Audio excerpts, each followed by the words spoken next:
할렐루야. 하나님 나라의 천국잔치에 오신 여러분들을 주의 이름으로 환영하고 축복합니다.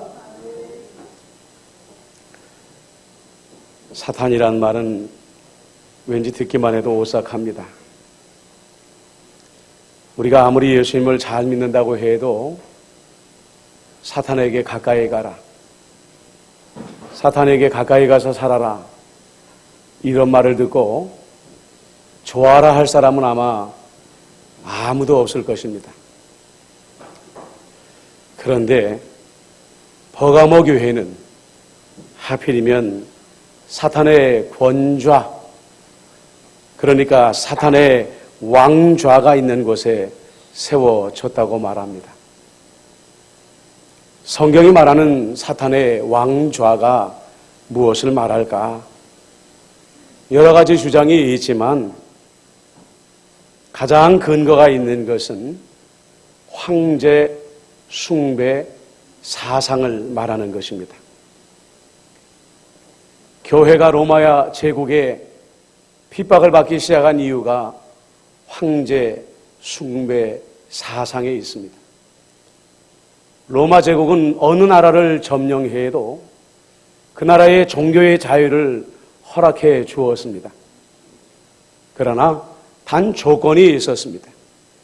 너희가 믿는 신을 섬기되 로마의 황제도 똑같이 신을 섬겨라 라는 것이었습니다. 그런데 오직 유대교와 기독교만이 이 황제 숭배 사상을 거절했습니다. 그래서 교회는 로마 제국에게 말로 다 할 수 없는 괴롭힘을 당하기 시작한 거죠. 로마의 수많은 도시들 중에 버가모가, 이 도시가 바로 황제 숭배 사상에 가장 열심이었기 때문에 사탄의 왕좌가 있는 곳이다, 권좌가 있는 곳이다, 이렇게 말하는 것입니다. 버가모 교회가 예수님께 칭찬을 들은 이유, 바로 이 사탄의 권좌 위에 교회가 세워져 있었지만 믿음을 지켰기 때문입니다. 그저 믿음을 지킨 정도가 아닙니다. 예수님이 이렇게 칭찬하시죠. 내 이름을 굳게 잡았다. 성경에서 이름을 잡았다라는 것은 그 이름을 가진 사람 자체를 잡았다라고 말하고 있는 것입니다. 그러니까 이름을 잡았다라는 것은 예수님을 붙잡았다는 것이고 예수님이 교회에게 주신 진리를 붙잡았다라는 것입니다. 그리고 그냥 잡은 것이 아니라 원문의 뜻을 보면 아주 강하게 붙잡았다, 이런 뜻을 가지고 있다는 거예요. 상상하기 싫으시겠지만 여러분들이 높은 빌딩에 있다고 생각을 해보십시오. 화재가 났습니다. 그 빌딩을 탈출해서 아래로 내려갈 수 있는 방법은 군안줄밖에 없는데 여러분들이 지금 그 줄을 붙잡고 땅 아래로 내려가고 있다고 생각을 해보십시오. 여러분들은 얼마나 그 줄을 강하게 붙잡겠습니까? 우리는 세상에서 줄을 잘 잡아야 성공한다, 이런 말을 듣습니다. 여러분, 버가모 교회가 핍박을 받았다고 했습니다. 그런데 그 방법이 얼마나 잔인하고 끔찍한지 몰라요. 안디바의 이름이 나옵니다. 교회 역사 속에서 안디바가 어떻게 순교되었는가, 그 이야기가 나오는데요. 옛날 로마의 처형 방법 가운데에 가장 끔찍한 방법 중에 하나가 뭐냐면 노수로 황소의 모양을 만듭니다. 그리고 사람을 그 안에 가두고 불로 달구어서 사람을 죽게 만드는 형벌이 있는데 안디바가 바로 그런 방법으로 순교를 했을 것이라고 말합니다. 학자들은 말합니다. 안디바뿐만이 아니라 버가모 교회의 많은 성도들이 이런 방법으로 처형을 당했을 것이다. 우리가 2000년 전 버가모로 갔다고 생각을 해보십시다. 내 주변에 예수 믿는 사람 하나 둘 체포되어지고 사라집니다. 그리고 바로 그 사람들이 이렇게 잔인하고 끔찍한 방법으로 처형당하고 있다고 한다면 우리는 어떤 줄을 잡으려고 할까요? 버가모의 성도들은 자기들이 살 수 있는 방법을 알았습니다. 자기들이 사랑하는 가족을 지키는 방법도 알았습니다. 어떤 줄을 붙잡아야 살 수 있다는 것을 알았습니다. 하지만 버가모 성도들은 다른 줄을 잡지 않았다고 합니다. 예수의 이름을 붙들었습니다. 예수님을 붙잡았습니다. 예수님이 그들에게 전해준 진리만을 붙잡은 채로 순교의 자리로 나갔습니다. 믿음은 결단하는 것이라고 했죠. 결단은 하나의 선택을 잡은 이후에 그 모든 선택의 여지의 줄을 다 끊어버리는 것이라고 말을 했습니다. 성도 여러분,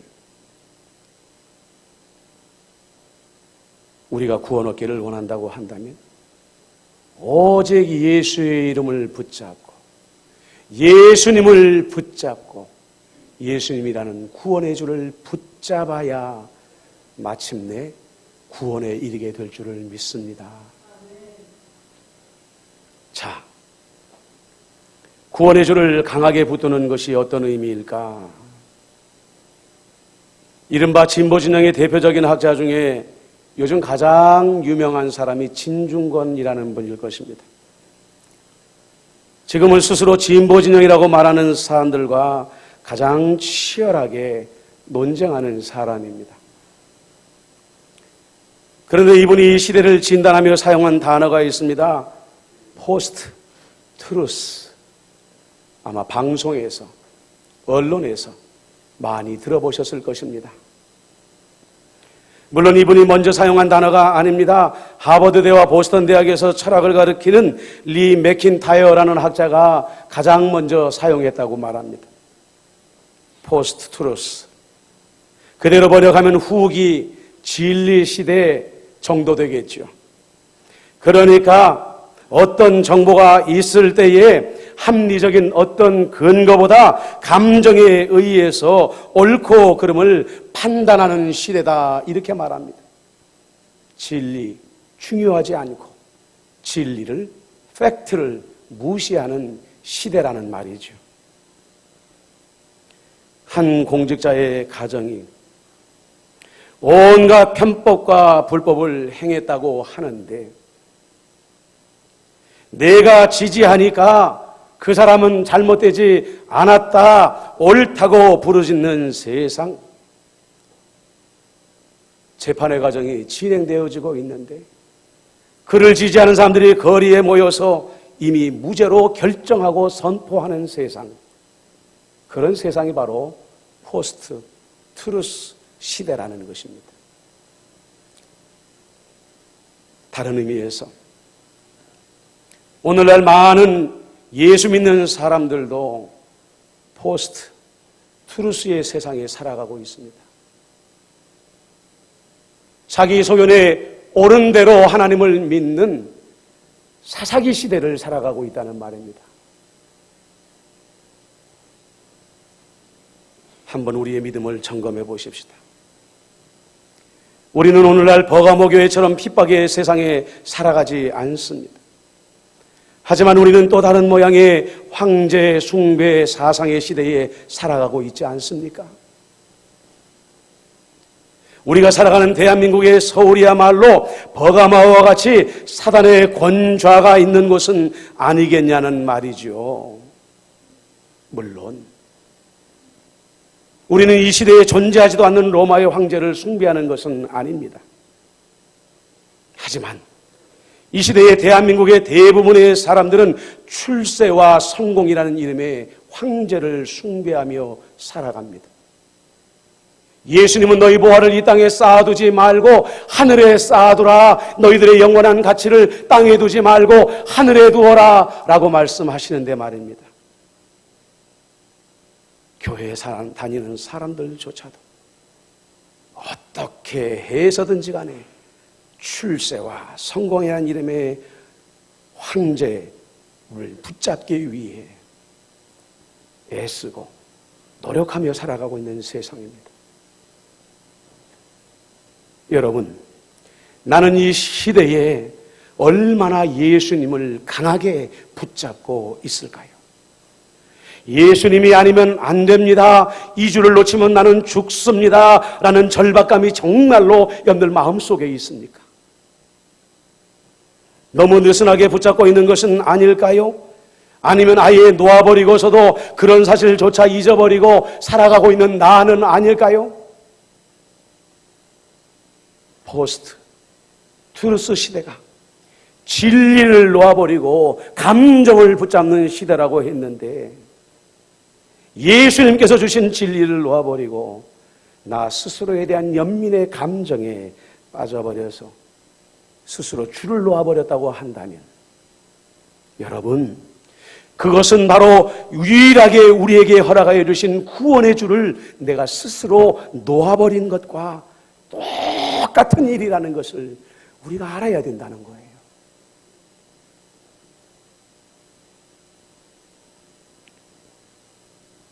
우리는 내가 지금 교회에 다니니까,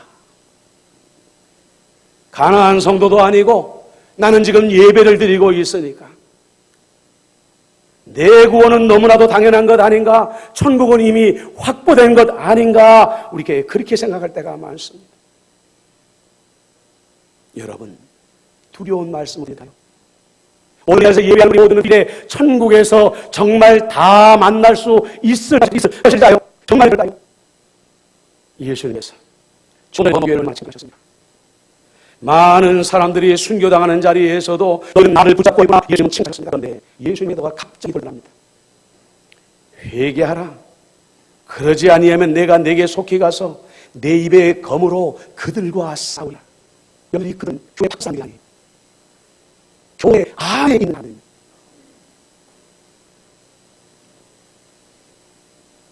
여기서 말하는 검은 12절에 나오는 말씀입니다. 예수님은 좌우에 날선 검을 가지고 계시는 분이다 라고 말합니다. 이 좌우에 날선 검은요, 로마의 군대 중에서도 가장 날렵하고 가장 용맹한 이방인 용병 부대의 기마 부대가 가지고 싸우는 칼이었다고 합니다. 그러면서 동시에 로마의 정의를 상징하는 검이었다는 거죠. 예수님은 바로 옳고 그름을 판단하는 정의의 날선 검을 가지고 교회로 오시겠다 말씀하고 있는 거예요.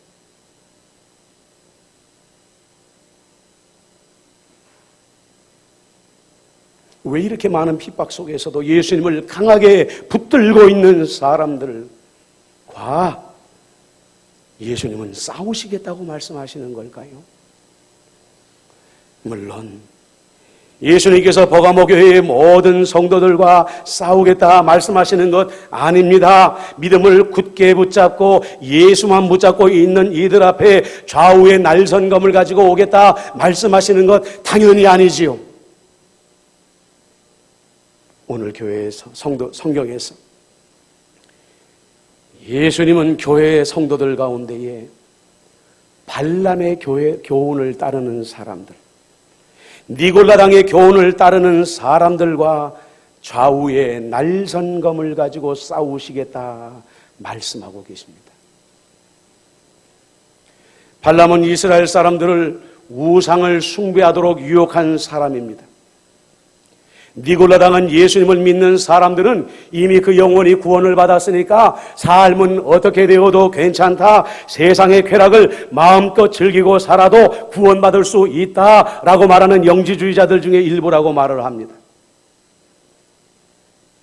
한마디로 말하면 이 사람들은 예수를 믿는데 자기가 믿고 싶은 대로 자기 마음대로 믿음의 규칙을 만들고 자기 마음대로 믿던 사사기적인 신앙을 가지고 살던 사람들이었습니다. 바로 이 사람들이 버가모 교회에 나왔습니다. 바로 이 사람들이 버가모교회에서 다른 성도들과 섞여서 하나님께 예배를 드리고 성경을 공부하고 각자의 자리에서 봉사하고 있었습니다. 겉으로 보아서 아무것도 다를 것이 없는 성도의 얼굴을 하고 있었습니다. 하지만 예수님은 정의의 날선검을 가지고 이 사람들을 만나러 오겠다.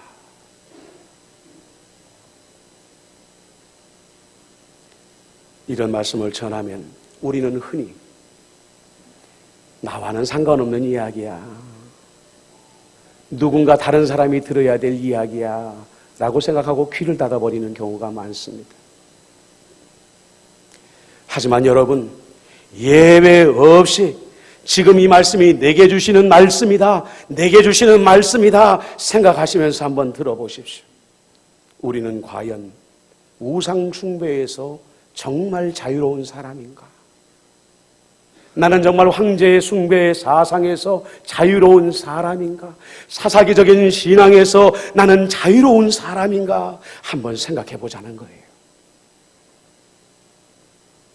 우리는 신앙생활 하면서 하나님을 향한 기대를 가지고 나옵니다. 구원을 기대하고 은혜를 기대합니다. 우리가 드리는 기도는 예수님은 무조건 받아주셔야 되고, 내가 어떤 모습으로 예수님께 나와도 믿음의 열매를 주시는 따뜻한 아버지의 모습으로 예수님은 나를 만나 주어야 된다고 우리 마음속에 확정합니다. 그런데 만약에 예수님께서 어느 날, 그것도 여러분의 인생의 마지막 날에 좌우의 날선검을 가지고 여러분 앞에 서신다면 여러분 어떻게 하시겠습니까?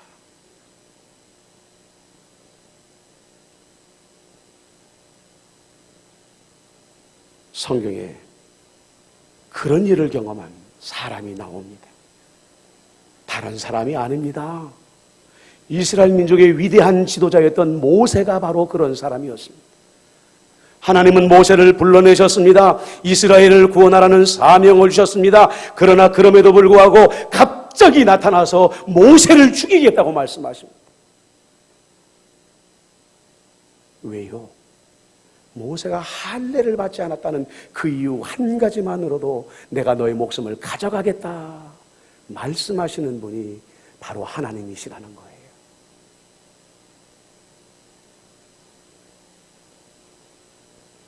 우리 가운데 누구도 예수님과 싸우려고 교회에 나오는 사람들은 없을 겁니다. 그렇지 않습니까?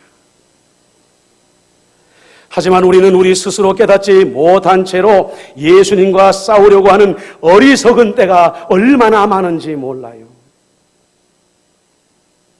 내 안에 우상 숭배의 마음을 가지고 나올 때, 내 안에 거룩한 즐거움이 아니라 타락한 즐거움을 찾아다닐 때 우리는 두려워해야 됩니다.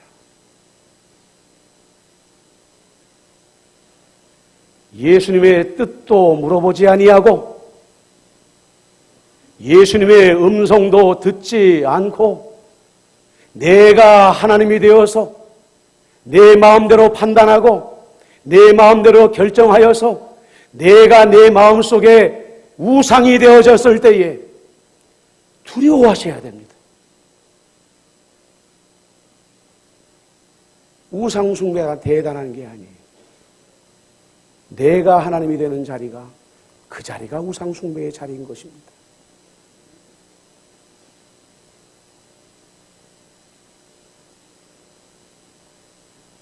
오늘 예수님은 말씀하시죠. 말씀을 듣는 자가 이기는 자다. 말씀을 듣는 자는 청각적으로 들었다는 것을 말하는 게 아닙니다.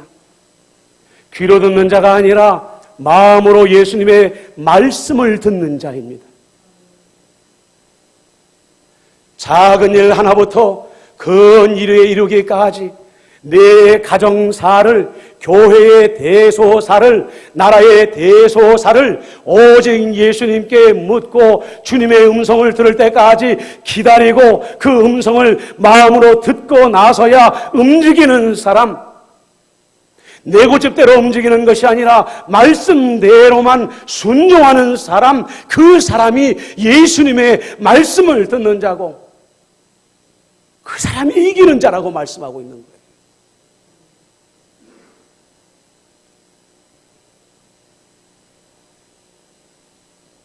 그 사람이 황제 숭배를 이겨낸 사람입니다.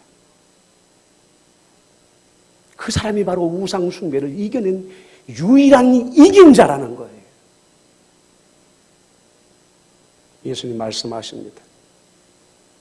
내가 오직 이긴 자에게 감추었던 만나를 주시겠다. 감추었던 만나는요, 여러분이 아는 것처럼 하나님의 법궤에 담겨졌던 만나를 상징하는 것입니다. 법궤가 사라졌으니까 보이지 않잖아요. 그런데 그 만나는 영원한 영생의 생명을 의미한다고 해요. 그러니까 말씀을 듣고 끝까지 이기는 자만 영원한 생명의 만나를 얻게 될 것이다. 그리고 이 만나는 우리가 매일매일 살아가면서 하나님께 기도하는 많은 기도의 응답이요 열매인 것인데 이기는 자에게 응답의 열매를 주시겠다 말씀하시는 거예요. 더불어 예수님은 흰 돌을 주시겠다 말씀하십니다. 흰 돌은요, 재판정에서 내가 피고인으로 고발되어졌을 때에 재판장이 마지막 판결을 하면서 너는 무죄야 라고 말할 때 건네주는 게 바로 이 흰 돌이었다고 합니다. 그리고요, 특별한 모임에 초대받을 때 초대장 대신에 건네주는 것이 바로 이 흰 돌이었다고 말합니다. 우리의 죄가, 붉은 죄가 흰 세마포 옷보다 더 희어지는 유일한 비결, 흰 돌을 받는 것입니다. 아무나 들어갈 수 없는 영광스러운 영원한 하나님의 나라에 들어갈 수 있는 유일한 초청장, 흰 돌을 받는 것입니다. 누구에게요? 말씀을 듣는 자, 이기는 자에게 주시는 숨겨졌던, 감추어졌던 만나요, 흰 돌인 것입니다. 진심으로 사랑하는 임마누엘교회 성도 여러분, 우리는 후기 진리 시대에 살아가고 있습니다. 하물며 그리스도인들조차도 진리가 때로는 무엇인지도 알지 못하고 그래서 진리가 무엇인지 중요하게 생각지도 않고 자기 소견에 옳은 대로 자기의 욕심을 따라 황제 숭배 사상에 빠져 있고 내가 하나님인 것처럼 내 마음대로 생각하고 내 마음대로 판단하고 내 마음대로 결정하며 살아가는 그런 어두움과 혼돈의 시대에 우리가 살아가고 있습니다. 여러분들, 좌우에 날선 검을 가지신 예수님을 만나는 것이 두렵지 않으십니까? 도리어 감추었던 만나와 우리의 영원한 면죄부가 되는 흰 돌을 가지고 우리를 찾아오시는 예수님을 만나고 싶지 않으십니까? 우리는 사탄의 권좌 위에서 신앙생활하고 있습니다. 각오하십시오. 결단하십시오. 나는 예수님만 강하게 붙들겠습니다. 나는 성경의 진리만 강하게 붙들겠습니다. 결단하심으로 말미암아서 여러분들의 삶에 감추었던 만나와 흰 돌을 가지고 찾아오시는 예수님을 마지막 날 그 자리에서 만나시는 여러분들 되시기를 예수님의 이름으로 축복합니다. 아멘. 기도하겠습니다.